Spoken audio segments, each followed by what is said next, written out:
وعلى آله وصحبه أجمعين. أما بعد، فإن من أعظم الروابط رابطة المؤمن بأخيه المؤمن، ورابطة المسلم بأخيه المسلم. فلتقوية هذه الروابط آخى النبي محمد صلى الله عليه وسلم بين المهاجرين والأنصار، بل وآخى بين الأنصار بعضهم البعض لتحصل المحبة والمودة وقوة الرابطة. أي نسب؟ ما في نسب مرابط، لكن هناك أخوة الإسلام الذي هي أقوى عقد يعقده الإنسان، نعم، فيكون فيها الحب في الله والبغض في الله الذي هو أقوى عرى الإيمان. لينشأ المجتمع الإسلامي نشأً قويا، قوى النبي محمد أواصر المحبة بين المسلمين بعضهم البعض، فالمسلم يهتم بأمر المسلم. لهذا يقول النبي محمد صلى الله عليه وسلم: من لم يهتم بأمر المسلمين فليس منهم. يشق عليه كلما نزلت مصيبة بالمسلمين، ويتأذى لذلك، ويجتهد في الدعاء لإخوانه المسلمين، بل ويقيم الصدقات لرفع البلاء عن إخوانه المسلمين. وإذا نزلت بهم فرح وسرور فرح لهم للمسلمين. هذا هو المؤمن الذي يفرح بمصيبة نزلت في المسلمين أو في بلاد المسلمين. هذا هو المنافق والعياذ بالله، وإن صلى وصام. هذه الأخوة الإسلامية التي هي تتقوى بلاد الإسلام وتتعزز مهما كان مسلم أخو المسلم تحت راية لا إله إلا الله محمد رسول الله. ليس كما يدعيه الناس اليوم، يقولون العروبة. لا، مسلم أعجمي أخي وأقرب لي من عربي غير مسلم. لا، نحن ما عزنا الله بالعروبة، أعزنا الله بمحمد، فجمعنا تحت راية لا إله إلا الله محمد رسول الله. هذا هو الفخر، هذا هو العز. فلهذا لن تعود للأمة قوتها ولا نصرها إلا بعودها إلى الأخوة الإسلامية. إذا تآخى المسلمون واجتمعوا على قلب واحد وانتهجوا على منهج واحد وهو منهج النبي محمد صلى الله عليه وسلم، فإن النصر حليفهم، لا يغلبهم عدو أبدا ما داموا على هذا المنهج. لهذا يقول الله سبحانه وتعالى: ولن يجعل الله للكافرين على المؤمنين سبيلا. لن يجعل الله للكافرين على المؤمنين سبيلا. قد يقول قال: كيف اليوم قد ظهر الكفار؟ قال: نعم، لما تنازلوا المسلمون عن درجة الإيمان حتى بلغوا درجة الإسلام، ولم يطمئن الإيمان في قلوبهم، فلهذا وقعوا في الذل والمهانة. وإذا تعززوا في دينهم وترابطت أخوة الإسلامية التي هي دليل الإيمان، قيامك بالأخوة الإسلامية هذا دليل الإيمان، وعدم الاهتمام بالأخوة الإسلامية هذا دليل أنك ناقص عن درجة أهل الإيمان. فبالأخوة الإسلامية يقوى الإيمان، فلا يجعل الله للكافرين على المؤمنين، ما قال على المسلمين، قال على المؤمنين سبيلا. بهذا يتعزز المسلم بأخيه المسلم، ويقوى المسلم بأخيه المسلم. الله يجعلنا وإياكم من المتواخين في الله والمتحابين في الله والمتناصرين في الله والمتناصحين في الله سبحانه وتعالى يا رب العالمين. Bismillahirrahmanirrahim. Alhamdulillahirrabbilalamin. Wassalatu wassalamu ala sayyidina Muhammad wa ala alihi wa sahbihi ajma'in. Amma ba'd. Ikatan terkuat antara satu orang dengan orang lainnya adalah ikatan keimanan dan Islam. Hubungan terkuat antara seorang muslim dengan muslim lainnya adalah hubungan yang terjalin di atas dasar keimanan dan keislaman. Karena itulah Rasulullah Shallallahu Alaihi Wasallam ketika hijrah ke Madinah, beliau mengikat persaudaraan seiman, seislam antara sahabat Muhajirin dan Ansor, bahkan antara satu orang Ansor dengan orang Ansor lainnya. Tidak lain tujuannya adalah untuk menumbuhkan kasih sayang yang besar di antara mereka. Rasulullah ketika mengikat hubungan persaudaraan antara Muhajirin dan Ansor, Ansor dan Ansor lainnya, itu tidak didasarkan nasab, akan tetapi didasarkan kesamaan di dalam keimanan dan agama. Dari persaudaraan seiman dan seislam ini akan muncul rasa cinta karena Allah dan rasa benci karena Allah.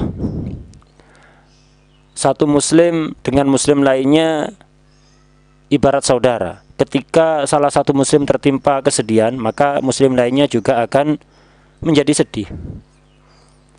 Kalau ada orang muslim mengaku muslim, mukmin, tapi ada saudaranya seiman, seislam terkena musibah kok tidak bersedih, ini menandakan berarti tidak ada iman dalam hatinya atau sangat lemah sekali. Sebagaimana sabda Rasulullah SAW, beliau bersabda dalam salah satu hadis, "Malam yahtam bi amril muslimin falaisa minhum." Orang yang tidak perhatian dengan urusan orang Islam, maka tidak tergolong mereka. Orang yang tidak sedih ketika salah satu orang muslim di tempat yang lain itu tertimpa musibah, kok dia tidak sedih, maka tidak termasuk golongan mereka. Karena itu setiap muslim harus punya rasa prihatin, sedih ketika ada musibah yang menimpa muslimin dimanapun siapapun. Bagaimana cara kita menunjukkan perhatian kita kepada mereka, mempraktekkan perhatian kita kepada mereka, bukan hanya sekedar slogan-slogan, yaitu dengan selalu mendoakan mereka yang tertimpa musibah agar supaya musibah itu segera dihilangkan oleh Allah Subhanahu wa taala. Dia prihatin, ikut bersedih walaupun bukan dia yang tertimpa musibah, seolah-olah dia yang tertimpa musibah. Menggalang dana untuk membantu mereka yang tertimpa musibah. Ini namanya muslim ini. Kemudian kalau mereka sedang bergembira, dia juga ikut bergembira, seolah-olah dia yang mendapatkan kebahagiaan. Adapun kalau ada satu orang muslim bergembira atas musibah yang menimpa orang muslim lainnya, ini pertanda dia ini munafik. Karena sebagaimana sabda Rasulullah SAW, al-muslim akhul muslim. Seorang muslim itu adalah saudara bagi muslim lainnya, seperti satu jasad. Ketika salah satu merasa kesakitan, yang lain akan merasa kesakitan. Semua saudara di bawah bendera la ilaha illallah Muhammadur Rasulullah. Tidak seperti yang dikatakan oleh sebagian kelompok, persaudaraan didasarkan kesamaan suku, sama-sama atau bangsa. Tidak, persaudaraan hakiki itu adalah ketika keduanya memiliki persamaan agama, keimanan. Tidak seperti yang sering digembor-gemborkan sebagian orang, persaudaraan karena sesama bangsa Arab. Tidak. Umat Islam itu menjadi mulia bukan karena Arabnya, tapi karena Islamnya. Karena itu orang ajam, orang yang bukan Arab, tapi dia Muslim, ini adalah saudara dekatnya orang Arab yang Muslim. Orang Arab kafir bukan saudara bagi orang Arab Muslim. Itu. Yang saudaranya orang Arab Muslim adalah orang Muslim juga, walaupun dia bangsa ajam, bukan bangsa Arab. Itu. Kemuliaan orang Islam itu tidak akan kembali, tidak akan mereka raih kecuali mereka kembali berpegang teguh kepada aturan agamanya. Selama mereka memperkuat keimanan, berpegang teguh kepada agamanya, maka mereka akan menjadi orang yang kuat, menang, tidak akan bisa dikalahkan oleh siapapun. Sebagaimana firman Allah Subhanahu wa taala dalam Al-Qur'an, "Wala yaj'alallahu lil kafirina 'alal mu'minina sabila." Allah tidak akan menjadikan pintu bagi orang kafir untuk menindas orang-orang yang beriman. Jadi Allah tidak akan memberikan celah atau pintu kepada orang kafir untuk merendahkan orang-orang mukmin, mengalahkan orang-orang mukmin. Mungkin ada yang bertanya, mana buktinya? Sekarang kita melihat orang-orang Islam di mana-mana tertindas.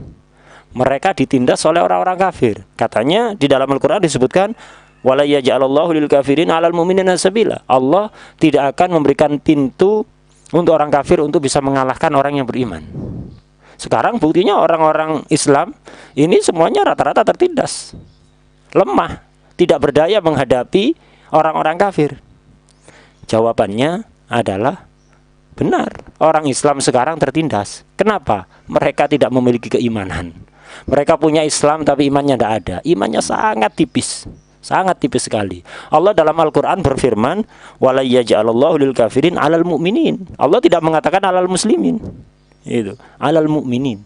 Allah tidak akan membuka jalan untuk orang kafir untuk bisa menindas, mengalahkan orang-orang beriman. Allah tidak mengatakan orang-orang yang Islam. Islam itu tidak cukup. Islam harus disertai keimanan yang kuat. Kalau keimanan tidak ada, hanya sekedar penampilannya Islam, Islam KTP kata orang, imannya tidak ada. Gitu. Islam imannya tidak ada atau sangat tipis sekali. Maka ya jangan kemudian menyalahkan ayat. Ya apa ayat ini? Anda tidak memiliki keimanan kok sekarang mau memprotes firman Allah di dalam Al-Quran. Kemudian perhatian seorang mukmin kepada mukmin lainnya, perhatian seorang muslim kepada muslim lainnya, ini pertanda imannya kuat. Kalau ada orang muslim kok begitu perhatian pada muslim lainnya, ada yang tertimpa musibah atau apa, dia perhatian. Nah, ini berarti menandakan imannya kuat. Sebaliknya, kalau ada orang tidak perhatian kepada sesama muslim, maka pertanda imannya tidak ada atau sangat lemah.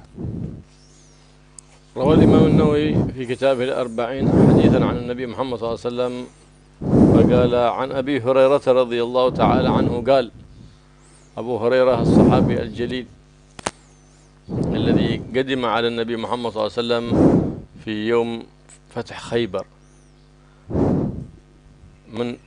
مذ جاء إلى النبي محمد صلى الله عليه وسلم وهو لم يفارقه محبة في الازدياد من العلم وفي رغبة العلم. خرج الناس لأعمالهم وهو لم يفارق النبي محمد صلى الله عليه وسلم. عبد الرحمن بن صخر الدوسي اليمني، ويكنى بأبي هريرة لأن النبي محمد صلى الله عليه وسلم كناه بذلك، فقال له يا أبا هر. نعم، لأنه كان يعتني بهره ويطعمها رحمة منه بها. نعم، هذا الصحابي الجليل رضي الله تعالى عنه الذي يقول أخذت من النبي محمد صلى الله عليه وسلم جرابين من علم، جرابا بثثته عليكم، وجرابا لو بثثته عليكم لقطع هذا الحلقوم أو لفصل هذا الرأس من هذا الجسد. ليه؟ لأنه يحفظ من الفتن التي بتحصل، الذي أخبر بها النبي محمد صلى الله عليه وسلم، وأن ستكون كذا من الفتن، وأن قائد الفتن قد سماها النبي محمد صلى الله عليه وسلم، فحفظ ذلك من حفظه ونسي من نسي، وكان أبو هريرة ممن حفظ. لأنه لما اشتكى النسيان للنبي محمد صلى الله عليه وسلم عن حديثه قال له صلى الله عليه وسلم اطرح الرداء أمامك، فإذا انتهى الحديث فضم الرداء إليك، فإنك لا تنسى شيء مما حفظته مما سمعته أبدا. فكان يفعل ذلك. وقد أخبر أبو هريرة أن النبي محمد صلى الله عليه وسلم أعطاه شيء من الطعام اليسير وقال كل منه ولا تكله، فأكل منه زمن النبي محمد صلى الله عليه وسلم وزمن أبو بكر وزمن عمر، وهو يأكل منه لا حتى وقع به الفضول، أراد أن يشوف باقي كم في هذا الكيس، فلما أكله أكل منه وفرغ، ولو تركه لأكل منه العمر كله ولا أكل منه من بعده. معجزة للنبي محمد صلى الله عليه وسلم في تكثير القليل صلى الله عليه وعلى آله وصحبه وسلم، ورضي الله عن أصحاب رسول الله أجمعين. Imam Nawawi radhiyallahu ta'ala anhu meriwayatkan hadis yang berkaitan dengan persaudaraan seiman dan seislam di dalam kitabnya Arba'in, yaitu hadis ke-35. Hadis ini diriwayatkan dari Sayyidina Abu Hurairah radhiyallahu ta'ala anhu. Sayyidina Abu Hurairah ini adalah salah satu pembesar sahabat Rasulullah sallallahu alaihi wasallam. Beliau bernama asli Abdurrahman bin Sakhr ad-Dausi al-Yamani, berasal dari negeri Yaman. Beliau ini datang bertemu dengan Rasulullah SAW bertepatan dengan penaklukan kota Khaybar.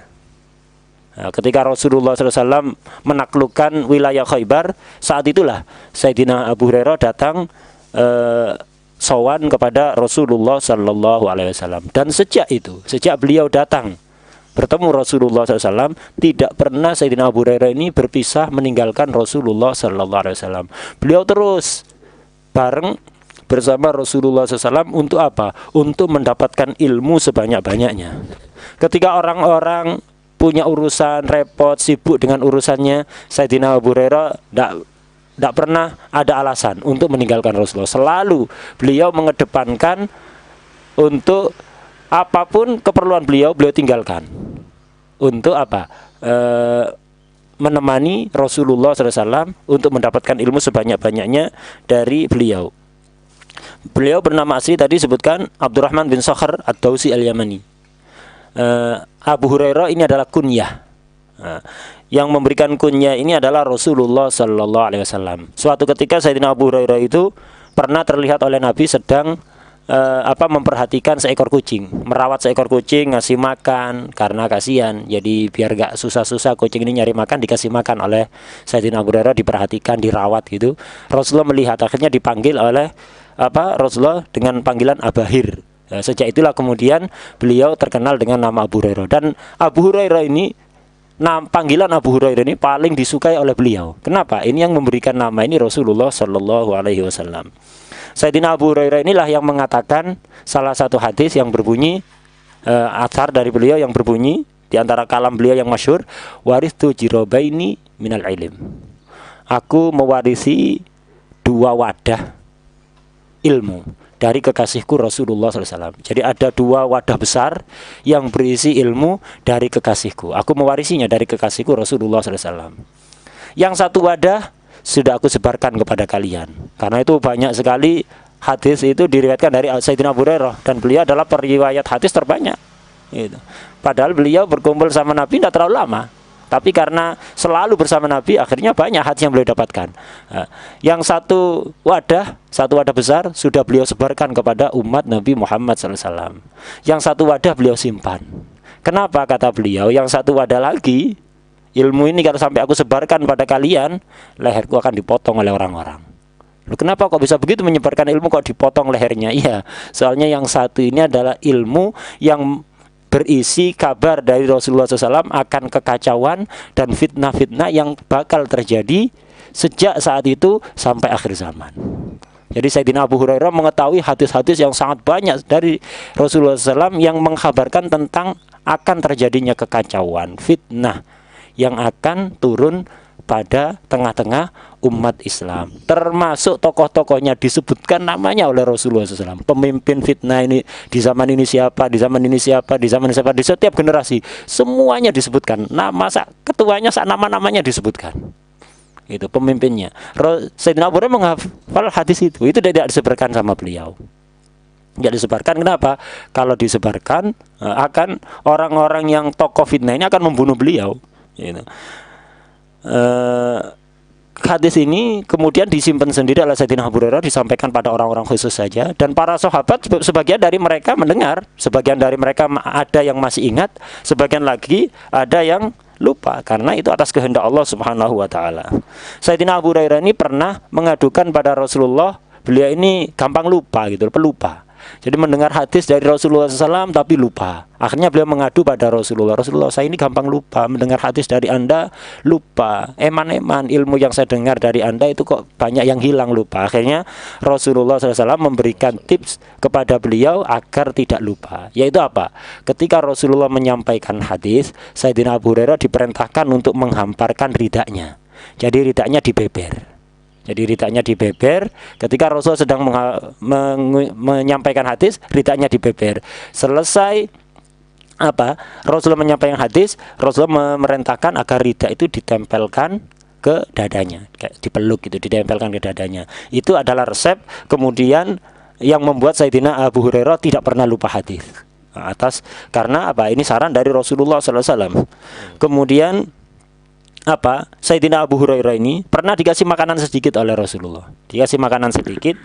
Kata Rasulullah SAW, beliau bersabda, Abu Hurairah, silahkan kamu makan makanan ini. Tapi awas, jangan ditaker. Nggak bakalan habis. Jadi makanan sedikit ini, silahkan kamu makan sampai kapanpun. Nggak bakalan habis. Yang penting jangan ditaker. Akhirnya Sayyidina Abu Hurairah makan dari makanan yang dikasihkan Rasulullah itu. Dan beliau nurut, tidak ditaker. Sampai Rasulullah SAW kemudian meninggal, makanan itu masih ada. Bahkan sampai di masa Sayyidina Abu Bakar As-Siddiq, makanan itu pun belum habis, padahal sedikit. Suatu ketika Sayyidina Abu Hurairah itu penasaran, ini makanan ini kenapa kok udah habis-habis ya. Akhirnya dilihat, sisa berapa dilihat. Padahal Rasulullah berpesan, jangan ditaker loh ya, kalau kepingin tidak habis. Akhirnya dilihat, sisa berapa sih, dilihat. Setelah itu dimakan habis. Itu. Seandainya Sayyidina Abu Hurairah tidak menakar makanan itu, tidak melihat sisanya, bakal akan dimakan oleh keturunannya sampai hari kiamat dan bakalan habis. Faqala Abu Hurairah, qala Rasulullah sallallahu alaihi wasallam, la tahasadu, فنهى عن الحسد لأنه يأكل الحسنات كما تأكل النار الحطب، كما ورد ذلك في الحديث عنه صلى الله عليه وآله وسلم، ويفسد الإيمان كما يفسد الصبر العسل، كما ورد ذلك عنه صلى الله عليه وآله وسلم. وما هو الحسد؟ الحسد على قسمين، حسد حقيقي وحسد مجازي. وهو الحسد الحقيقي تمني زوال النعمة عن الغير، سواء رجعت إليه أو لم ترجع إليه، يتمنى تزول عنه وترجع إليه، هذا حسد. وحسد أيضا أنك تتمنى زوال النعمة حتى لما جاءت لك، هذا أخبث عاده، هذا أخبث، هذا أخبث والعياذ بالله. قال إبليس لفرعون، كل هذا شيطان الإنس وشيطان الجن، فرعون شيطان الإنس وإبليس شيطان الجن. قال له يا إبليس، عاحد أخبث مني ومنك، ولا نحن كنا في القمة في الخباثة؟ قال نعم، في عاد أخبث مني ومنك. قال من هو؟ قال الحاسد، أخبث مني ومنك. قال ليش؟ قال كان له مريد من الإنس، إبليس له مريد من الإنس، كلما يعلمه ويمليه عليه من الشر ينفذه. فقلت له مرة، شيلك شيء أنفذه لك، أنت الآن مريد نجيب ما شاء الله، تسمع كلامي كله. فقال نعم، هذا جاري عنده بقرة ما شاء الله تكفيه وعياله في اللبن يحرث عليها، سعيد هو وعياله، دائما الفرح عندهم، ما دخل الحزن بيتهم كم سنوات، ما دخل الحزن. حسدهم على الفرح هذا. قال بغيت منك خدمة بس، ايش هي؟ تقتل هذه البقرة. ايش عليك منها؟ قالوا إبليس ليس عليها سبيل، هذا يخرج صدقة ماله وأنا ما أقدر أهلكها. قالوا أريد، قالوا إذن أعطيك 10 بقرات مثلها فأجيبها لك، خل البقرة اللي جارك. قال لا ما بغيت 10 بقرات، لا بغيت البقرة هذه تموت. شوف، قال عرفت أنه أخبث مني ومنك، بعطيه 10 بقرات ما بغاها، بغى ألا يدخل الحزن والهم على جاره. هذا قال بعض المفسرين أنه أول معصية عصيت في السماء الحسد، عندما حسد إبليس أبونا آدم، حسد إبليس أبانا آدم.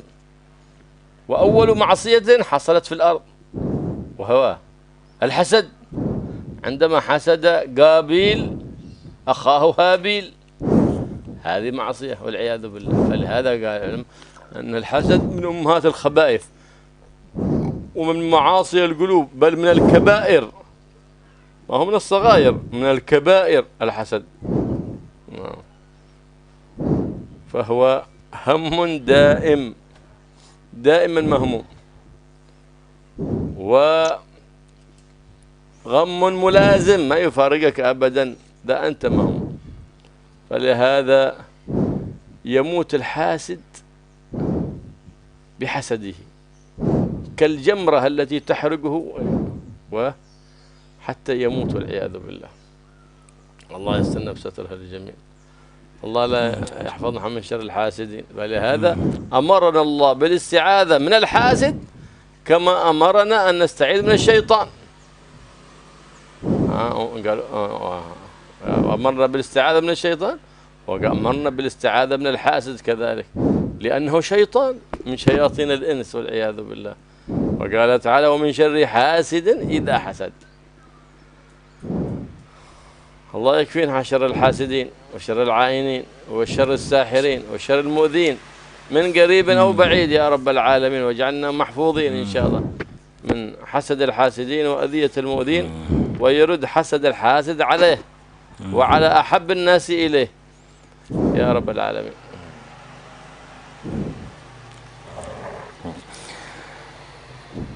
Sayyidina Abu Hurairah dalam hadis ketiga 5 di Arba'in ini meriwayatkan hadis dari Rasulullah sallallahu alaihi wasallam. Beliau bersabda, "La tahasadu." Janganlah kalian saling hasud. Nah, Rasulullah sallallahu alaihi wasallam melarang hasud.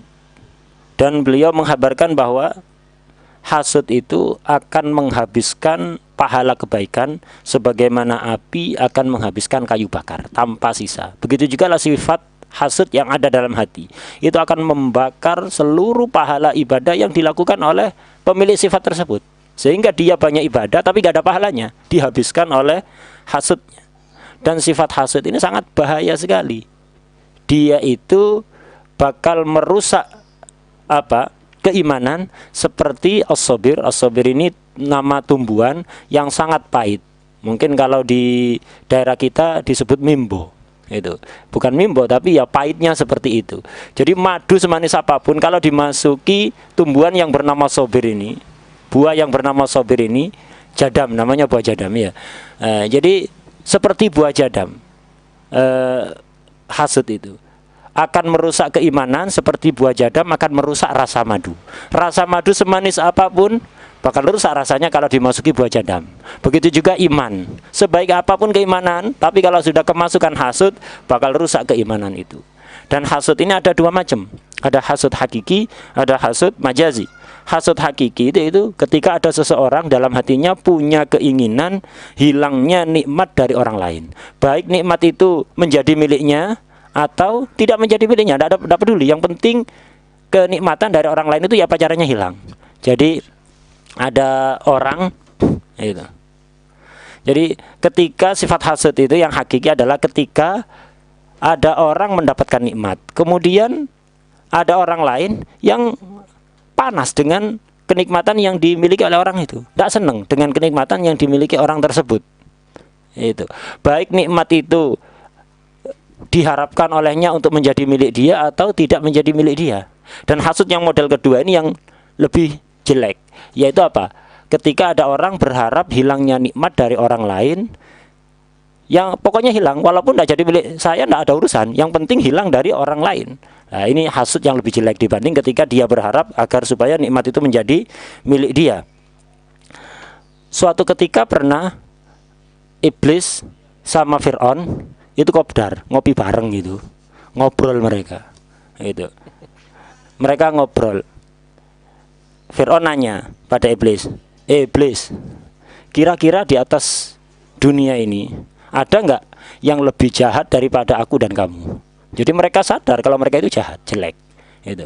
Tapi mereka berdiskusi gitu. Kira-kira ada nggak yang lebih jahat, yang lebih busuk, yang lebih jelek dibanding aku dan kamu? Iblis menjawab, oh iya ada. Fir'aun penasaran, lu siapa yang lebih jahat daripada kita dan kamu? Memangnya ada yang lebih jahat daripada aku dan kamu? Iya, yang lebih jahat daripada aku dan kamu adalah al-hasid, orang yang hasud. Gitu. Orang yang hasud itu lebih jahat dibanding iblis dan Fir'aun. Iblis kemudian bercerita pada Fir'aun, Fir'aun, aku itu dulu punya teman yang nurut sekali dari bangsa manusia, nurut sekali semua ajakanku. Setiap kali aku ajak ke kejelekan pasti nurut, tak pernah nolak sama sekali, tak pernah nolak sama sekali. Ini teman terbaikku. Nah, dia punya sifat hasud. dia itu pernah bercerita kepadaku bahwa dia punya tetangga. Tetangganya ini apa? Punya sapi, gitu. Punya sapi. Yang mana dengan sapi ini, dengan susu yang dihasilkan oleh sapi ini, dia dan keluarganya hidup nyaman. Dia tidak bingung-bingung kerja cari makanan, tidak. Itu. Tidak bingung-bingung cari kerja. Dia cukup makan dari susu yang dihasilkan oleh sapi bersama keluarganya. Dia hidup bahagia. Akhirnya apa? Orang itu minta bantuan kepadaku, temannya iblis tadi, minta bantuan kepadaku. Untuk apa? Agar supaya sapi milik tetangganya itu dimatikan. Itu. Berharap meminta bantuan kepadaku agar supaya aku membunuh sapi milik tetangganya itu. Loh, emangnya kenapa? Ya biar mereka sumpek. Tidak senang ada nikmat yang dimiliki orang lain. Kata iblis, aku tidak mampu, aku tidak bisa. Wis gini apa kalau tak ganti saja. Aku tidak membunuh sapi tetanggamu itu, tapi aku akan memberi kamu 10 sapi yang lebih baik daripada sapi tetanggamu. Ya apa? Sapi tetangga kamu tetap ada, kamu tak ganti 10 sapi. Kata iblis. Iblis ngasih penawaran. Tapi orang yang hasut, enggak. Aku tak kepingin 10 sapi. Aku kepingin sapi tetangga itu mati. Nah, ini orang hasut. Jadi enggak seneng kalau ada orang lain bahagia. Hatta dia diberi 10 kali lipat kenikmatan yang dimiliki orang lain, enggak bakalan puas sebelum nikmat itu hilang dari orang lain. Nah, meminta seperti itu. Akhirnya kata iblis, tuh lihat Fir'aun, betapa jahatnya orang yang hasut itu. Dia dikasih 10 sapi seperti milik tetangganya, tidak mau. Dia hanya berharap ya apa sapi tetangganya mati. Karena itu apa? Hasut ini dikatakan oleh para ulama sebagai ummahatul khaba'is, umul khaba'is. Jadi biang segala macam kejahatan dan sifat-sifat yang tercela. Dan hasud ini termasuk maksiatnya hati dan dosa besar, bukan dosa kecil. Ketika dalam hati itu ada sifat hasud, maka orang itu telah melakukan dosa besar. Itu tidak apa, bukan hal sepele ini. Kemudian orang yang hasud itu akan selalu bersedih. Tidak bakalan senang dia, hatta memiliki segalanya. Tidak bakalan senang. Kenapa? Dia tidak akan nyaman ketika melihat orang lain mendapatkan nikmat dari Allah Subhanahu wa Ta'ala. Dan jahatnya luar biasa. Karena itu saking jahatnya orang yang hasud, bahkan dikatakan tadi lebih jahat daripada Fir'aun dan iblis, sampai Allah memerintahkan kita setiap hari untuk meminta perlindungan dari orang yang hasud, seperti kita minta perlindungan dari kejahatan setan. Di dalam Al-Quran Allah mengatakan wa min syarri hasidin idza hasad.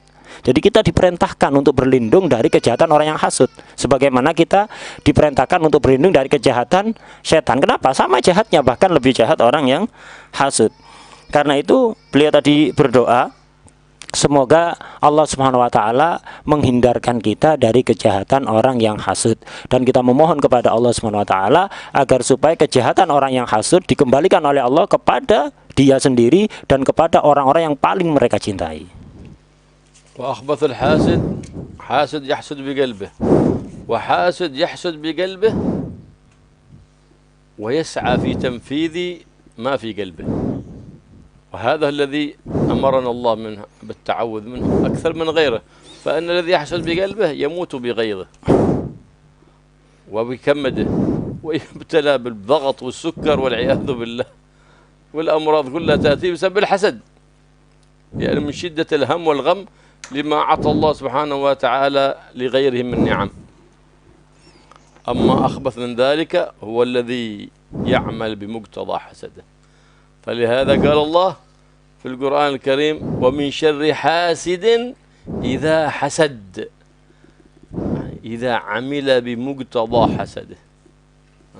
ما اكتفى بقلبه الخبيث فقط، لا، فصار يسعى، يعني يرسل إليك إنسان يشوش عليك أو يفتن عليك أو يبلغ عنك أخبار بالكذب ليزيد عنك هذه النعمة التي هي عندك.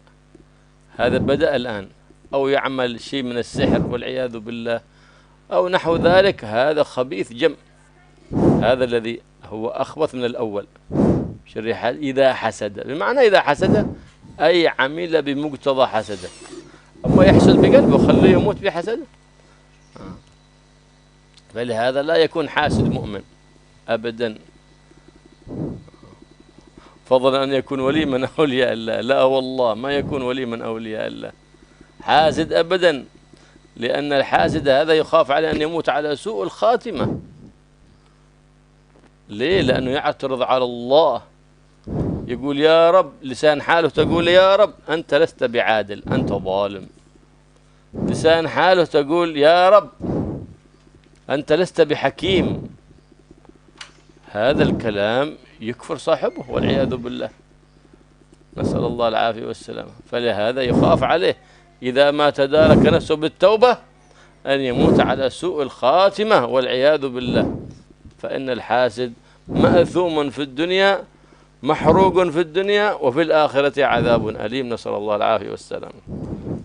أما الحسد المجازي فهذا لا يسمى حسد في الحقيقة، إنما يسمى بالغبطة.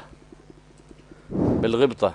الغبطة هذه يعني جائزة في أمور الدنيا، مندوبة في أمور الدين. وما هي الغبطة؟ هي أن تتمنى ما للغير.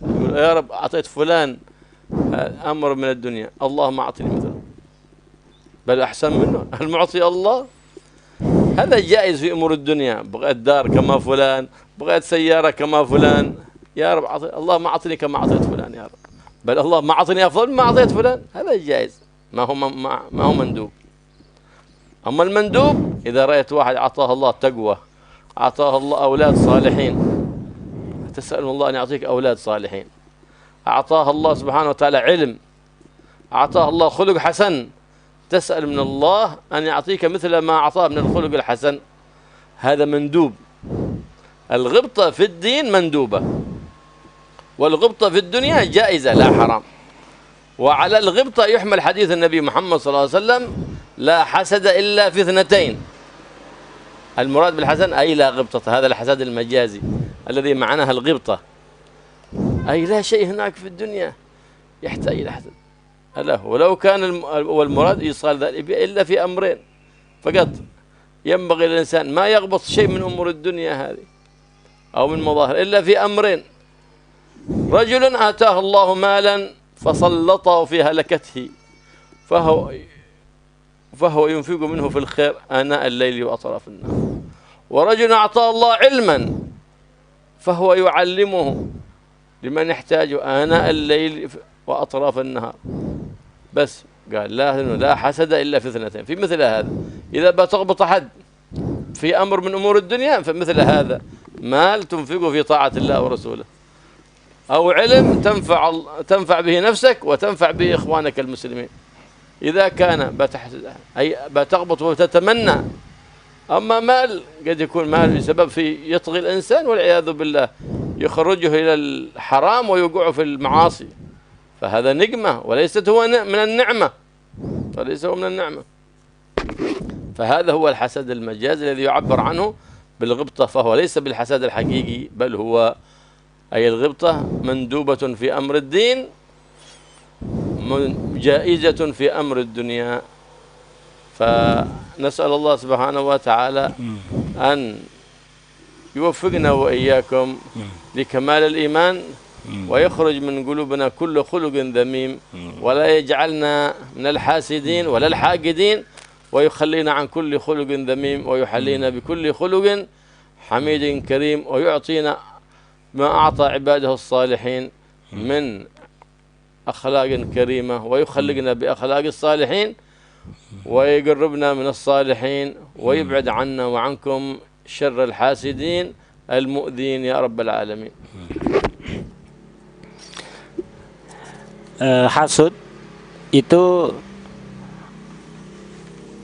ketika tadi dikatakan hasud itu adalah perasaan dalam hati yang menimbulkan rasa tidak suka atas nikmat yang didapatkan oleh orang lain.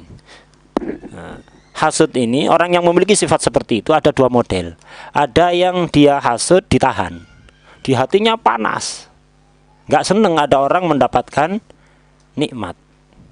Cuma dia tidak mengaplikasikan perasaan itu dengan perbuatan. Nah, hanya diempet, hasudnya diempet. Tapi nggak berusaha menghilangkan sifat hasud itu. Dituruti hasud dalam hati, tapi diempet, tidak diaplikasikan dalam perbuatan, tidak dipraktekkan dalam perbuatan. Orang kayak gini, ini seumur hidupnya tidak bakalan bahagia. Dia bakal sumpek terus. Kenapa? Karena tidak berusaha menghilangkan sifat itu. Kemanapun dia pergi akan mendapatkan orang, mendapatkan nikmat. Akan melihat orang yang mendapatkan nikmat dari Allah. Setiap dia melihat orang yang mendapatkan nikmat dari Allah, sumpek, mangkel, pegel, itu, jengkel. Orang kayak gini bakal diserang berbagai macam penyakit, diabetes atau penyakit-penyakit yang lain. Mati dalam keadaan sumpek dia. Hidup di dunia sudah terbakar. Itu seperti di neraka. Ini yang orang hasud model pertama. Ada yang lebih jahat dari ini. Orang hasud model kedua. Yaitu apa? Orang yang dalam hatinya punya perasaan seperti tadi dan dipraktekkan dalam bentuk perbuatan.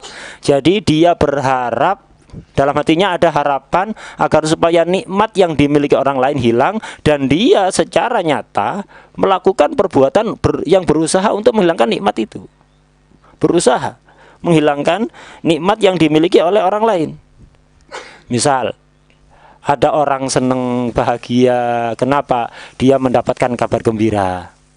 Mangkel dia di hatinya, panas. Kenapa dia ini kok bahagia? Aku tidak kepingin dia ini bahagia. Akhirnya dia mengucapkan kalimat-kalimat yang membuat orang tersebut bersedih. Ini berarti orang yang hasud model kedua. Di hatinya punya perasaan ingin menghilangkan nikmat orang, dan secara kenyataan dia melakukan perbuatan untuk menghilangkan kenikmatan itu. Atau ngarang berita palsu, hoak, untuk mencelakakan orang lain. Berusaha menghilangkan nikmat orang lain, atau pakai sihir. Ada orang lain bahagia bersama pasangannya, ada orang lain bahagia dengan pekerjaannya, dengan keluarganya, dengan kesehatannya, disantet biar hilang nikmat yang dimiliki itu. Ini adalah hasud yang lebih jahat daripada yang pertama. Dan ini yang dimaksud di dalam Al-Quran, dalam firman Allah, wa min syarri hasidin idza hasad. Dari gangguan orang yang hasud ketika dia mengamalkan tuntutan perasaan yang ada dalam hatinya. Nah, ini yang dimaksud idza hasad. Nah, orang yang hasud, di dalam hatinya punya sifat hasud, pastikan di hatinya nggak ada keimanan. Karena seperti tadi dikatakan bahwa hasud itu seperti buah jadam yang bisa merusak madu. Begitu juga hasud akan merusak keimanan. Jadi orang yang dalam hatinya ada sifat hasud, pastikan di hatinya tidak ada keimanan. Apalagi kita katakan wali, tidak ada wali yang punya sifat hasud itu. Orang mukmin aja tidak punya sifat hasud, apalagi seorang wali. Dan orang yang hasud itu dikhawatirkan mati dalam keadaan su'ul khotimah waliyadzubillah. Kenapa? Karena dia protes kepada takdir Allah, dan lisanul hal dia mengatakan, ya Allah, engkau ini tidak adil. Engkau memberikan nikmat pada fulan, tidak kepadaku. Engkau tidak bijaksana ya Allah. Lesan halnya, walaupun lesannya tidak mengatakan begitu, tapi tingkah lakunya seolah-olah mengatakan demikian. Itu. Kemudian tadi beliau di awal menjelaskan bahwa hasud ada dua, ada hasud hakiki, ada hasud majazi. Tadi yang diterangkan itu adalah hasad yang hakiki. Hasad yang majazi ini disebut dengan ghibthah. Kalau hasad yang majazi, yang ghibthah, ini bukan sifat yang tercela. Apa itu ghibthah atau hasad majazi? Yaitu ketika melihat orang lain mendapatkan kebahagiaan, mendapatkan nikmat dari Allah, dia berharap kebahagiaan yang sama, minta kepada Allah agar supaya diberi kebahagiaan yang sama atau lebih baik, nikmat yang sama atau lebih baik, tanpa berharap hilangnya nikmat dari orang lain. Ini namanya ghibthah.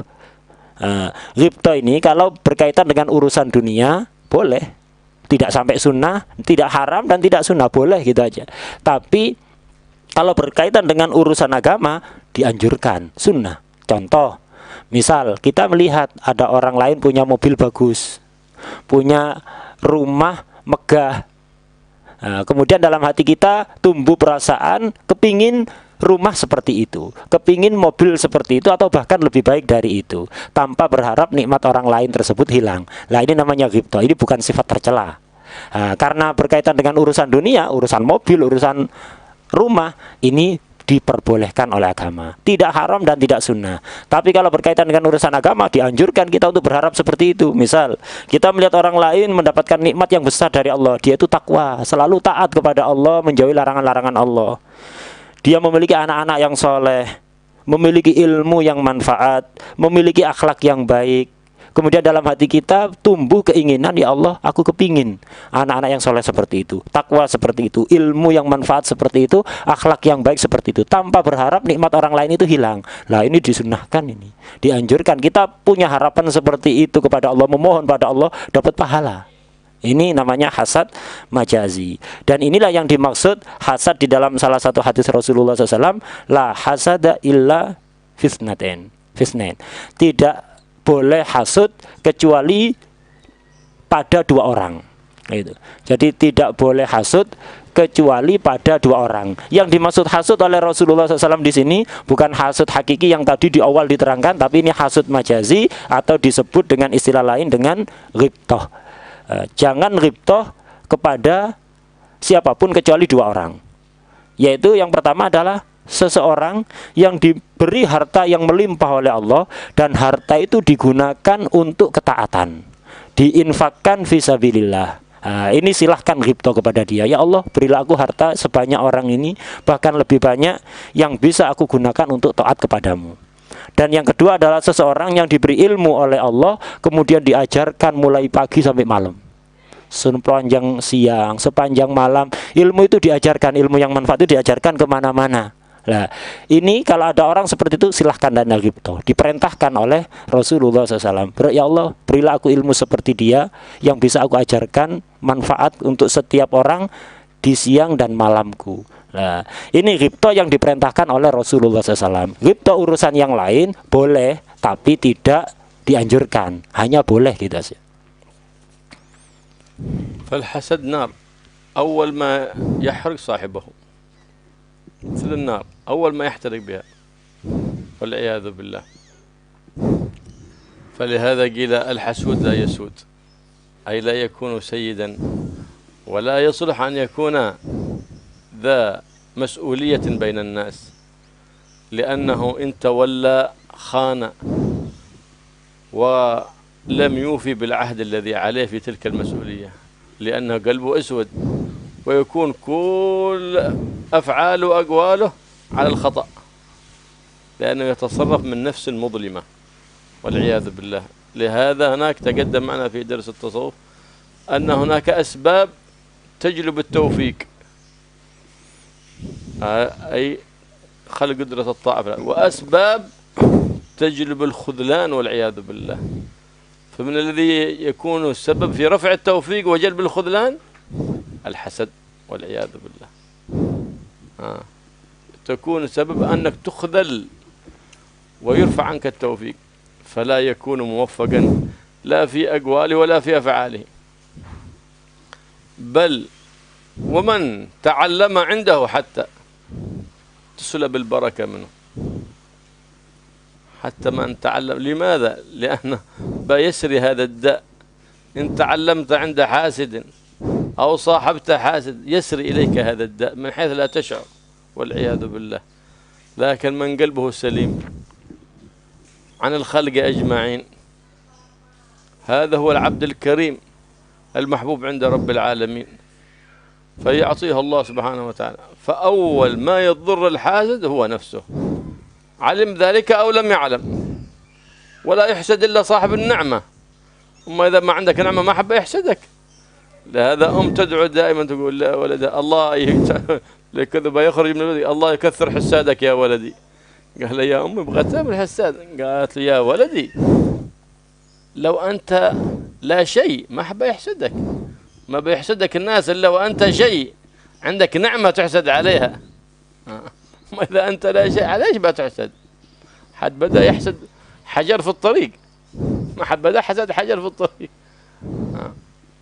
حد بدأ حسد إنسان لا ما له قيمة في المجتمع، لكن إنما يحسد إذا له نعمة أكرمه الله بها هنا يحسد. فلهذا هي دعوة بكثر الحساد أي كثر النعم لولدي، هذا مقصود دعوة الأم.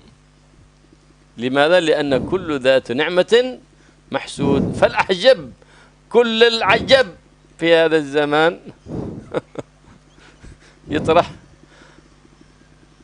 مودته ومحبته مع زوجته وأسرته في ستاتوس. يشوفك ناس ما بغوا لك فرحان، ما بغوك فرحان أنت وعيالك ولا زوجتك، تكون سبب في إزالة هذه النعمة يا غبي. أكل بتأكله تطرحه في الاستاتوس قبل أن تأكله. أما تخاف أن ينظر إلى عين جيعانة وذوق نفس مظلمة فينفسك على ذلك الطعام فيتحجر الطعام في بطنك. إيش استفدت يعني؟ إيش استفدت لما نشرت في الاستاتوس أو استراتوس الطعام حقك أو صورة بنتك أو ابنك فيه جمال أو فيه صورة طيبة، بعد ذلك نظره ذو عين ضيقة. وليس كل من ينظر في استاتوسك حقك هو ذو قلب سليم، لا، أكثرهم ما ينظرون ذو قلب لئيم ويكره لك النعمة التي أنت فيها. كيف وأنت تعيش في زمان يحسد فيه المرء حتى على عافيته، ما هو على ماله ولا على عياله، حتى على عافيته، بل والعياذ بالله قد يحسد حتى على مرضه. هذا الزمان. وقد رأينا في الزمان الأخير رجل كان ابتلي بكثير من الأمراض، فبعض العلماء الصالحين ذو المظهر العظيم يأتون لزيارته ويكرمونه بما تيسر، فحسده حواشي بعض أولئك الناس. ليه؟ لأنه يزورونه العلماء، يزورونه لا يعودونه ويكرمونه لأنه إنسان ضعيف مسكين، فحسدوا على مرضه الذي كان سبب لزيارة العلماء له. إيش هذا؟ إيش من ظلمة هذه؟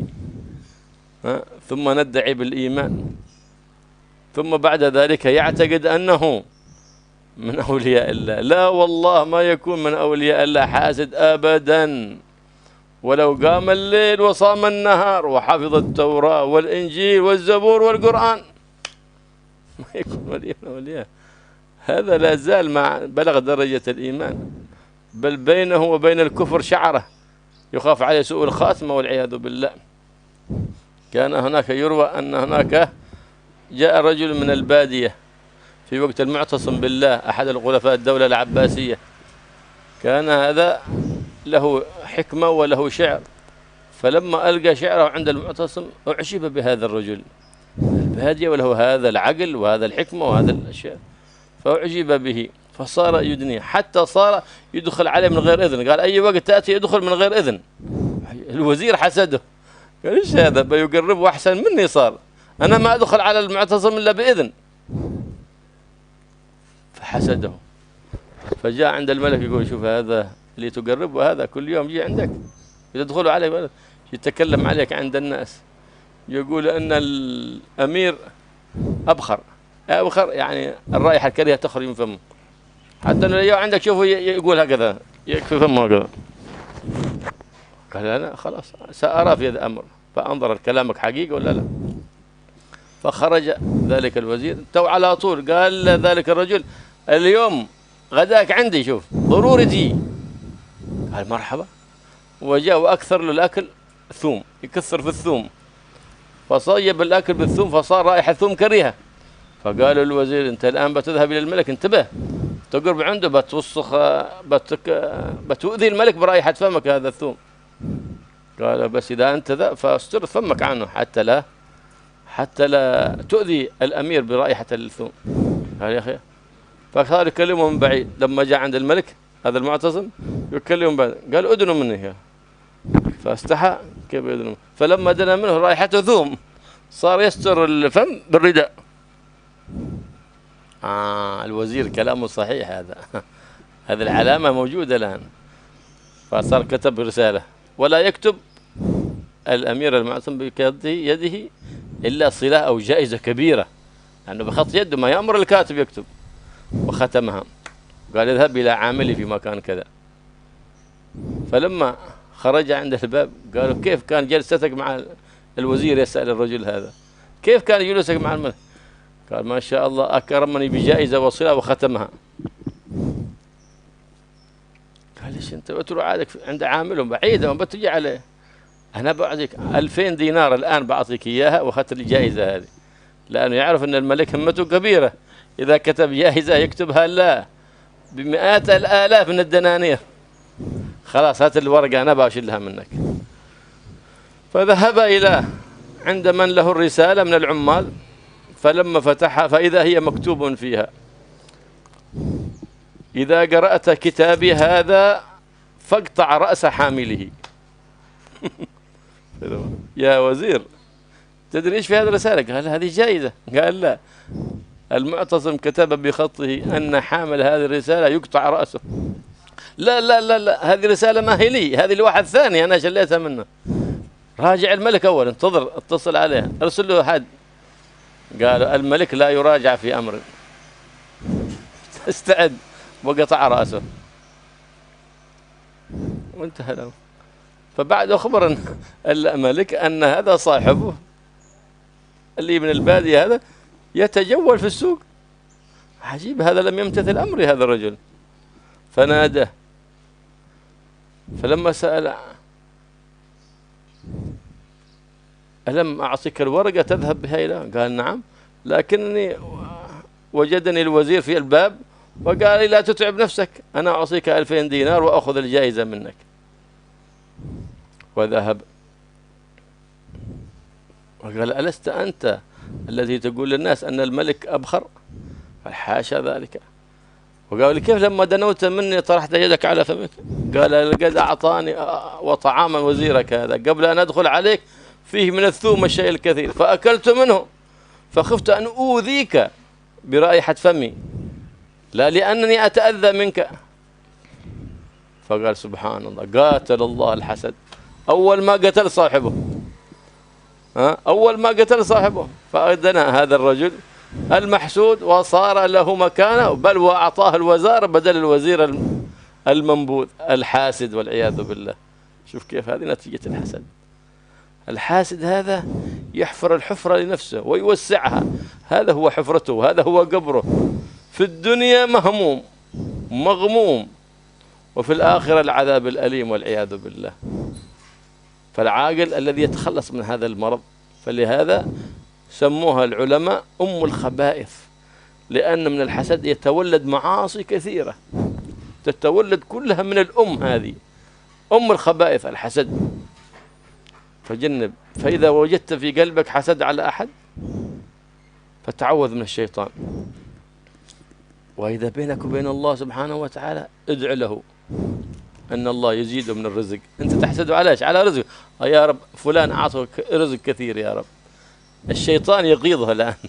ادع له في ظهر الغيب. كلما حسدت على أحد ادع له النعمة هذه، بغيت تؤمن يا رب اللهم زده من نعمتك يا رب فلان هذا، لأن في قلبي حسد. خلاص الشيطان يموت وينكسر ظهره، ما استجبت لندائه، خلاص هذا هو الدواء.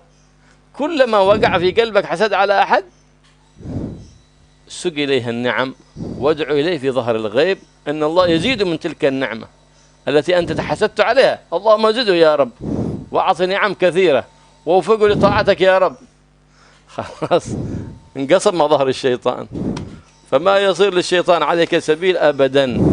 وهنا يزيد قدرك عند الله ويعلو مقامك عند الله، ويعطيك الله من النعم التي أنعم الله بها عليه وزيادة. بل هناك يقول الملك إذا دعوت لأخيك المؤمن بظهر الغيب يقول ولك مثله وبك أبدأ. فكن من الذين يبدأون بالخير ولا تكن من الذين يبدأون بالشر، وكن من أهل القلوب السليمة لا من أهل القلوب اللئيمة، وكن من الذين يسلمون لله سبحانه وتعالى في حكمه وفي قضائه وقدره. فالله يوفقنا لما يرضي عنا ويحفظنا وإياكم من شر الحاسدين ومن شر المؤذين ومن شر الساحرين ومن شر كل ذي شر، ويقرب منا الأخيار ولا يجعل فينا ولا منا أحد من الأشرار، ويجعل صحبتنا صلها صحبة الأخيار بجاه النبي المختار يا رب العالمين. Hasud itu ibarat api, dan yang pertama kali akan terbakar oleh api itu adalah pemilik sifat itu sendiri. Jadi kalau Anda memiliki sifat hasud, maka sifat itu akan mencelakakan banyak orang. Yang pertama kali celaka adalah yang pemilik sifat itu sendiri. Dikatakan al-hasud la yasud. Orang yang memiliki sifat hasud itu tidak bisa menjadi panutan, tidak bisa menjadi pimpinan, tidak boleh diberi jabatan. Kenapa? Kalau dia diberi jabatan, dengan jabatannya itu dia akan mencelakakan orang lain dan dia akan berkhianat, tidak akan melaksanakan amanat dengan baik. Setiap ucapan dan perbuatannya selalu salah. Kenapa? Karena itu keluar dari nafsu yang kotor, yang gelap. Beberapa waktu yang lalu dalam kajian tasawuf, beliau menjelaskan sebab-sebab taufik, datangnya bantuan dari Allah untuk melakukan ketaatan, dan sebab-sebab khudlan, bantuan dari Allah untuk melakukan kemaksiatan. Itu. Di antara sebab yang bisa mendatangkan khudlan, bantuan untuk bisa melakukan maksiat dan menghilangkan taufik, bantuan untuk melakukan taat adalah sifat hasud. Orang yang hasud itu berarti telah berusaha mendatangkan khudlan untuk diri sendiri dan menghilangkan taufik untuk dirinya. Itu. Karena itu orang yang punya sifat hasud, ucapannya tidak akan diberi taufik oleh Allah, perbuatannya tidak akan diberi taufik oleh Allah. Bahkan murid-murid yang belajar kepada orang tersebut tidak akan barokah. Itu. Karena itu berusahalah ketika kita punya sifat seperti itu untuk dihilangkan. Untuk dihilangkan. Orang yang hatinya bersih, yang berharap kebaikan untuk setiap orang, inilah orang-orang yang mulia dan dicintai oleh Allah Subhanahu wa ta'ala. Kemudian beliau menekankan lagi bahwa hasud itu akan merusak banyak hal, dan yang pertama kali dirusak adalah pemilik sifat itu sendiri, sadar atau tidak. Kemudian beliau memberikan warning kepada kita, peringatan pada kita, berangkat dari hadis Rasulullah SAW yang berbunyi kullu dzi nikmatin mahsud. Setiap orang yang mendapatkan nikmat dari Allah, pasti ada orang lain yang menghasudinya. Jadi ketika kita punya nikmat dari Allah, pasti ada saja orang yang hasud kepada kita. Karena itu jangan kita senang-senang untuk memamerkan nikmat, kecuali di hadapan orang yang kita pastikan orang itu senang dengan nikmat yang kita dapatkan, bahagia ketika bahagia. Selain itu jangan menampakkan nikmat. Kenapa? Anda akan memancing datangnya hasud dan bahayanya hasud kepada diri Anda sendiri. Orang yang mendapatkan nikmat, semakin banyak nikmat yang dimiliki, akan semakin banyak yang hasud. Karena itu dikisahkan ada dulu itu seorang ibu berdoa kepada Allah, isi doanya, ya Allah, perbanyaklah orang-orang yang hasud kepada putraku. Putranya bingung, Ibu, ini doa model apa ini? Kok Anda mendoakan saya, jenengan mendoakan saya agar supaya banyak orang yang menghasuti saya? Akhirnya ibunya menjelaskan, wahai anakku, orang yang punya nikmat itu akan dihasuti oleh orang. Aku mendoakan agar supaya kamu banyak orang yang hasud, itu berarti aku mendoakan kamu mendapatkan nikmat sebanyak-banyaknya dari Allah Subhanahu wa ta'ala. Itu maksudnya.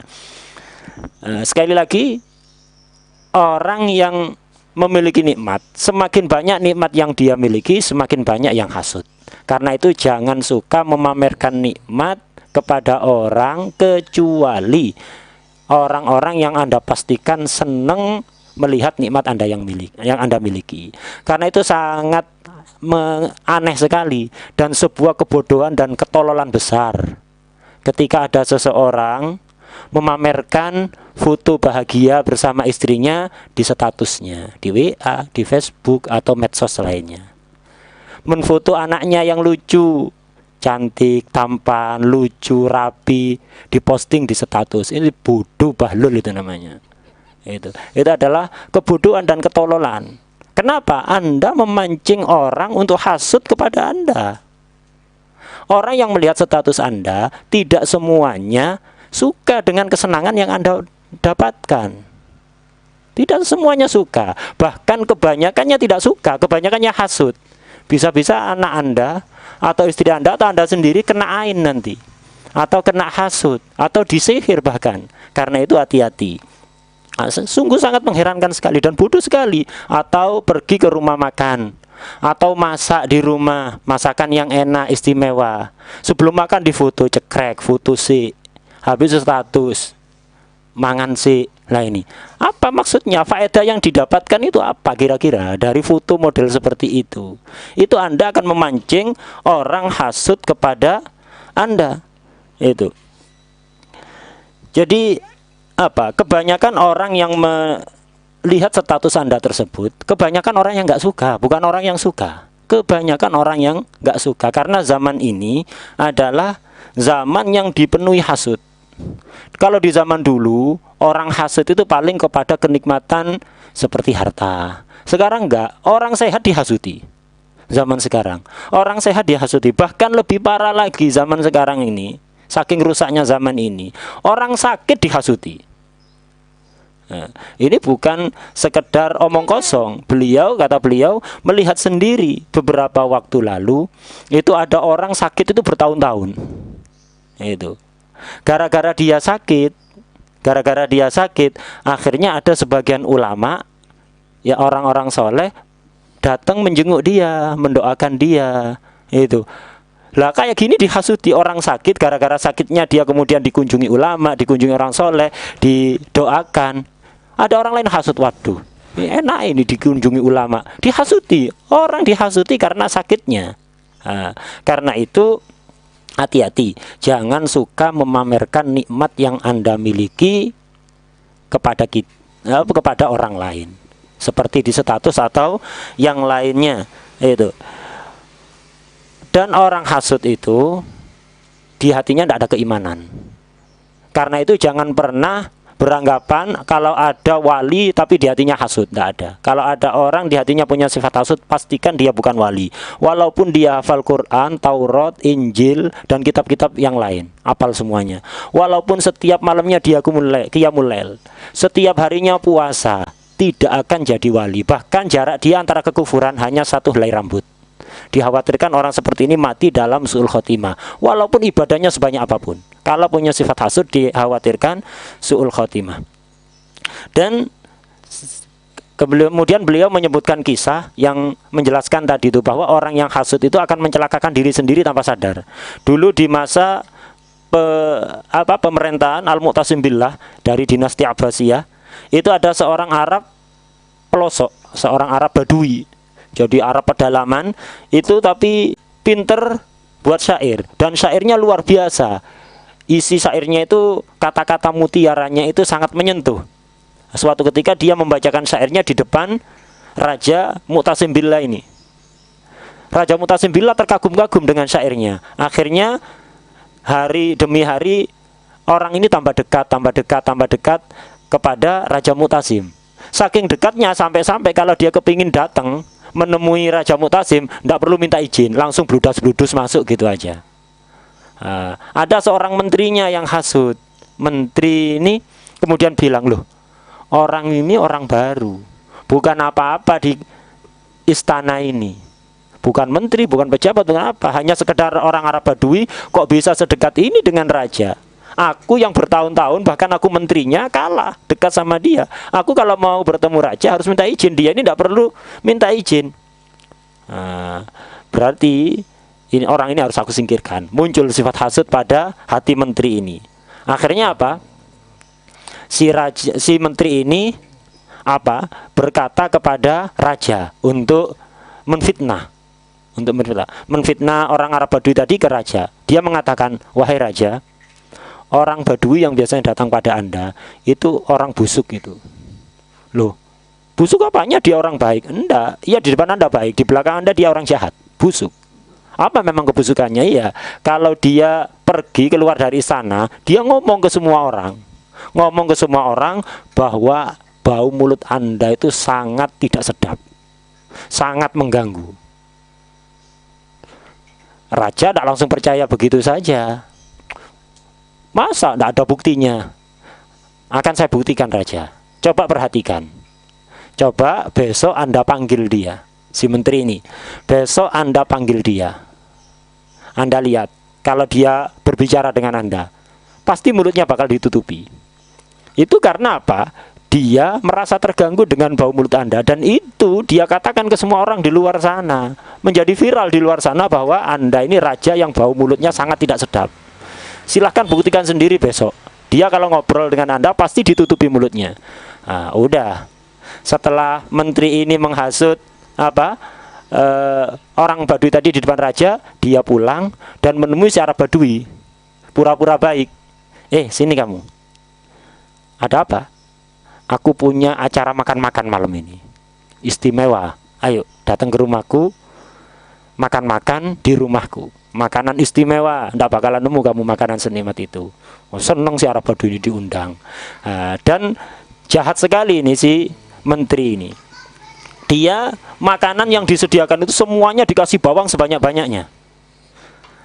Tujuannya biar orang Arab Baduy ini ketika makan bau mulutnya menjadi tidak sedap.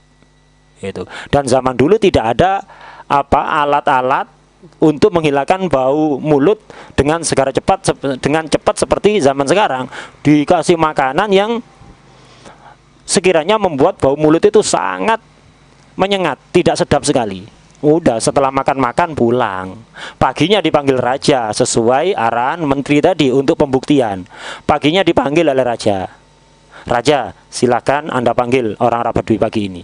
Ya udah dipanggil menghadap. Ketika menghadap tidak seperti biasanya si Arab Baduy ini. Dia berbicara dengan raja, ngambil jarak agak jauh, biasanya dekat. Ini mengambil jarak agak jauh. Kenapa? Bau mulutnya sangat tidak sedap dan tidak bisa dihilangkan, takut bau mulutnya mengganggu raja. Udah. Raja menjadi heran, kenapa orang ini kok berbicara dari jarak jauh? Akhirnya disuruh mendekat. Sini kamu mendekat. Ketika mendekat dia berbicara pada raja, mulutnya ditutupi. Lah akhirnya dia ingat, oh berarti benar kata menteriku, ini orang busuk ini. Dia berarti benar, dia mengatakan bahwa bau mulutku tidak sedap dan dia menceritakan pada orang-orang. Akhirnya raja mau menghukum Arab Baduy ini secara sembunyi-sembunyi, secara terselubung. Akhirnya raja nulis surat. Nah, Raja Mu'tasim ini terkenal dulu suka ngasih hadiah besar pada orang. Dan biasanya kalau ngasih hadiah besar ditulis di surat. Nah, raja ini nulis di surat. Isi surat itu tulisannya begini. Jadi dikirim ke algojonya.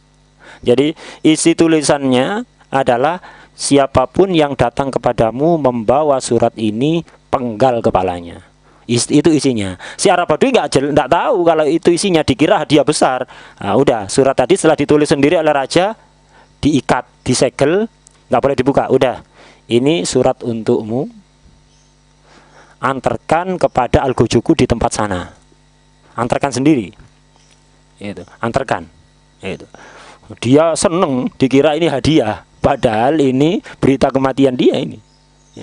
Seneng. Udah, si menteri nunggu di luar pintu gerbang, penasaran apa hukuman yang akan diberikan oleh raja pada orang ini. Berharap nunggu-nunggu. Udah, dia akhirnya keluar dalam keadaan seneng. Di luar pintu gerbang ditemui oleh si menteri tadi. Menteri, kamu sudah bertemu raja? Iya. Bagaimana? Apa yang dilakukan oleh raja kepadamu? Alhamdulillah, tadi saya ngobrol-ngobrol seperti biasa sama raja, dan raja memberi saya hadiah besar. Hadiah apa? Ini ada surat. Ini hadiah ini pastinya. Saya disuruh nganterkan kepada salah satu pegawainya yang ada di tempat jauh sana. Suruh ngambil sendiri. Si menteri ini namanya orang hasud, muncul hasud lagi. Enak. Saya maksudnya nyuruh menfitnah dia kemarin itu biar dihukum oleh raja, kok malah dikasih hadiah. Akhirnya si menteri ini bilang, udah kamu tidak usah repot-repot, jauh tempatnya itu, nanti kamu tersesat. Jauh, tidak usah pergi sendiri ke sana. Mana surat itu, biar aku ambil, aku kasih hadiah 2000 dinar. Ini jumlah yang sangat besar sekali. Aku kasih hadiah kamu uang 2000 dinar. Surat biar aku ambil, biar aku yang ngambil ke sana, kamu tidak usah repot-repot. Oh ya sudah.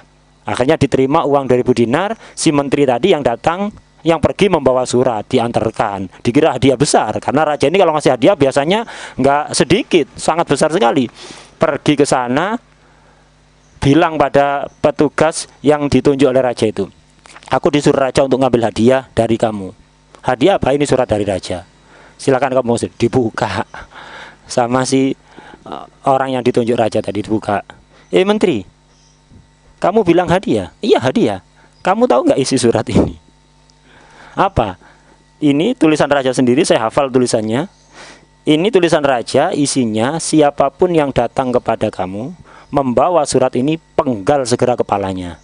Akhirnya menterinya bingung, gemeter. Loh, ini bukan surat saya, ini surat orang. Tadi saya ngambil dari orang. Ndak ada urusan. Itu. Udah hubungi raja dulu, tanyakan dulu. Ndak, raja itu kalau sudah ngomong ndak boleh didebat. Udah, raja ngomong kayak gini, siapapun yang bawa suratku dibunuh, ya dibunuh. Udah, siap-siap. Akhirnya penggal. Mati si raja tadi. Selang beberapa hari, raja itu melihat si Arab Badui tadi masih berkeliaran ada di sekitar istana. Kaget raja, lu. Orang ini kok masih ada di sini? Padahal sudah tak suruh mengantarkan surat pada Al-Gujuku. Kok masih di sini? Apa dia tidak nurut? Dipanggil. Kamu sini. Kamu kok masih ada di sini? Loh, memangnya kenapa raja? Bukankah kemarin kamu aku suruh untuk ngantarkan surat pada pegawaiku? Iya raja, benar. Loh, terus kamu antarkan? Enggak raja. Kenapa tidak? Iya, menteri Anda kemarin maksa aku untuk memberikan surat itu kepadanya karena dianggap itu adalah hadiah besar. Dan aku dikasih uang 2.000 dinar, enggak boleh berangkat. Dia yang maksa untuk berangkat. Loh, kok bisa begitu? Ya kenyataannya memang begitu. Aku ingin tanya sesuatu pada kamu. Kemarin menteri itu bilang kepadaku, kalau kamu mengatakan pada semua orang bahwa bau mulutku itu sangat menyengat dan tidak sedap. Benar kamu ngomong kayak gitu? Tidak raja, saya tidak pernah mengatakan hal seperti itu. Lah, terus aku ingin bertanya lagi. Kenapa juga kemarin kamu ketika menghadap aku, kamu nutup mulutmu? Kamu merasa tidak nyaman dengan bau nafasku? Loh, bukan karena itu raja. Tak kasih cerita yang sebenarnya. Saya tuh diundang oleh menteri untuk makan-makan di rumahnya, yang menunya itu semuanya banyak bawangnya, yang baunya sangat menyengat. Nah, aku ketika makan, bau mulutku sangat menyengat. Kemudian paginya Anda memanggil aku sebelum aku bisa menghilangkan bau mulut itu. Makanya ketika aku ngobrol denganmu, aku tutup mulutku biar bau mulutku tidak mengganggu mengganggu penciuman Anda. Oh, begitu ceritanya. Nah, dari kisah ini akhirnya masih belum selesai. Akhirnya raja itu tahu kenyataannya dan akhirnya orang ini menjadi semakin dekat dengan raja dan bahkan diangkat menjadi menteri pengganti dari menteri yang dipenggal tadi itu. Nah, inilah orang yang hasud itu sebenarnya mencelakakan diri sendiri sebelum mencelakakan orang lain. Itu hasud ini adalah sifat yang sangat tercela di dunia, itu membakar pemiliknya, pemilik sifat tersebut, dan di akhirat akan dipersiapkan adab yang sangat pedih. Dan dikatakan oleh para ulama, ini hasud ini adalah biang segala macam akhlak yang buruk, perbuatan jahat, karena semua kejahatan akan muncul dari sifat hasud ini. Dan ketika di hati kita merasa ada sifat hasud, tidak senang dengan nikmat yang diterima oleh orang lain, maka ada resep yang sangat ampuh untuk mengobati penyakit hasud. Beliau tadi menyebutkan ada 3. Yang pertama, ketika kita merasa di hati ada rasa tidak suka orang lain mendapatkan nikmat, segera minta perlindungan pada Allah dari gangguan setan. Kenapa? Yang menumbuhkan sifat hasud itu setan, bisikan setan. Segera minta perlindungan kepada Allah dari setan. Baca ta'awud 1. Kemudian yang kedua, doakan yang baik-baik untuk orang yang Anda hasuti. Ketika Anda hasud atas kekayaan seseorang, Anda hasud atas kesehatan seseorang, atau apalah kebahagiaan seseorang, kok Anda merasa hasud dalam hati, segera berdoa pada Allah, ya Allah, tambahlah nikmat kepada orang yang aku hasuti. Tambahlah kekayaannya, tambahlah kebahagiaannya, tambahlah kesenangannya, nikmatnya ini. Ketika Anda berdoa seperti itu, doa Anda itu akan mematahkan tulang punggungnya setan. Setan akan kejet-kejet nanti setan itu. Dia akan terbakar dengan doa Anda tersebut. Dan yang ketiga, berikanlah nikmat dari Anda, dari tangan Anda kepada orang yang Anda hasuti. Anda kepingin nikmat kekayaan yang dimiliki, atau ada orang lain mendapatkan harta, uang misalnya. Anda hasud, segera siapkan uang, pergi ke orang yang Anda hasuti, kasih hadiah. Nah, ini jadi resep menghilangkan hasud yang sangat ampuh itu ada 3. Berlindung kepada Allah dari setan, ta'awud. Yang kedua adalah mendoakan baik kepada orang yang Anda hasuti. Ketiga, berikanlah nikmat itu kepada orang yang Anda hasuti. Itu. Dan apa yang Anda lakukan ini akan mendatangkan nikmat yang lebih besar kepada Anda. Dikatakan dalam hadis bahwa ketika ada seorang muslim mendoakan muslim lainnya ketika sedang sendirian, maka akan ada malaikat yang mengamini. Dan malaikat itu mengatakan, walaka misluh wa bika abda. Engkau akan mendapatkan apa yang sama dengan yang engkau mintakan untuk orang lain, dan engkau dulu yang akan aku beri sebelum orang tersebut. الله يحفظنا وإياكم من شر الحاسدين آمين ومن شر المؤذين ومن شر الساحرين آمين ومن شر المعاندين يا رب العالمين ومن شر الظالمين ويخرجنا من أهل الظلم سالمين آمين ويشغل الظالمين بالظالمين واحفظنا وإياكم من شر المؤذين من قريب أو بعيد يصلحنا ويصلح لنا أولادنا ويصلح لنا بناتنا وطلبتنا وطالباتنا ويحفظهم ويبارك فيهم ووفقنا ووفقهم لطاعته واجعلنا وإياكم من أبر الأبناء بالآباء والأمهات أحياء وأموات ويحفظنا من شر الحاسدين ومن شر العائنين والمؤذين يا رب العالمين محفوظين مرزوقين مزودين بكل خير من خيرات الدنيا والدين بجاه النبي وآل النبي بسر الفاتحة وإلى حضرة النبي محمد صلى الله عليه وسلم بسر الفاتحة بسم الله الرحمن الرحيم والضالين آمين ربنا ربنا ربنا ربنا تقبل منا وتب علينا واغفر لنا وجبنا يا قيوم يا الله يا قريب يا ناصب العطاء وصلى الله على سيدنا محمد وسلم والحمد لله رب العالمين.